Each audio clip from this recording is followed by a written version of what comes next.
یہ شہر میرا ہے، میرے لوگوں کو پانی نہیں ملتا.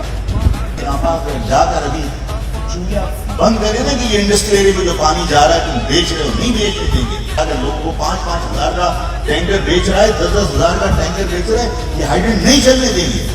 تو آفاق پر غنڈہ گردی کا مقدمہ درج ہوگا، آفاق پر بدماشی کا مقدمہ درج ہوگا. جہاں سے پیسہ لیتے ہیں تمہارے MP جو منتخب ہوئے مہاجر عوام کے ووٹوں سے، وہ پیسہ لیتے ہیں، اس کی وجہ سے ہائیڈرنٹ چل رہے ہیں. جگہ گڈھے کر کے بچا سے لوگ اپنی پانی کی لائنیں درست کر رہے تھے کہ کہیں کسی اس لائن سے نہیں تو اس لائن سے پانی آ جائے. پانی کی لائنیں چھلنی کر کے شہر کے لوگوں کو پانی کے لیے ترسا نہیں دیتے. جن لوگوں نے باہر سے آ کر شہر پر قبضہ کیا ہے، ان کے یہاں انڈر گراؤنڈ ٹینک بھی نہیں ہے، ان کے یہاں اوور ہیڈ ٹینک بھی نہیں ہے، سب کے یہاں 24 گھنٹے پانی آتا ہے. ناز بات کے اندر لوگوں نے کروڑوں روپے کے مکان خریدے تھے، وہاں پانی نہیں آتا.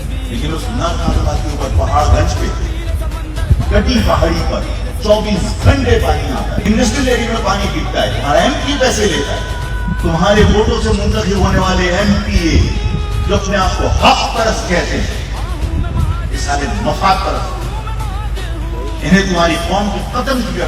اس حق پرست کے لوادے کے اندر لٹیروں کو، رہزنوں کو نہیں پہچان سکے تو پھر بہت نقصان. شہر میں پیپلز پارٹی کے ساتھ سازش میں وہ تمام لوگ شریک جو آج پیپلز پارٹی کے اتحاد میں اس شہر میں جو تماشا اس مہاجر قوم کے خلاف ہو رہا ہے، سب کے سب شریک ہے اس تماشے کے اندر، سب کے سب شریک جرم ہے.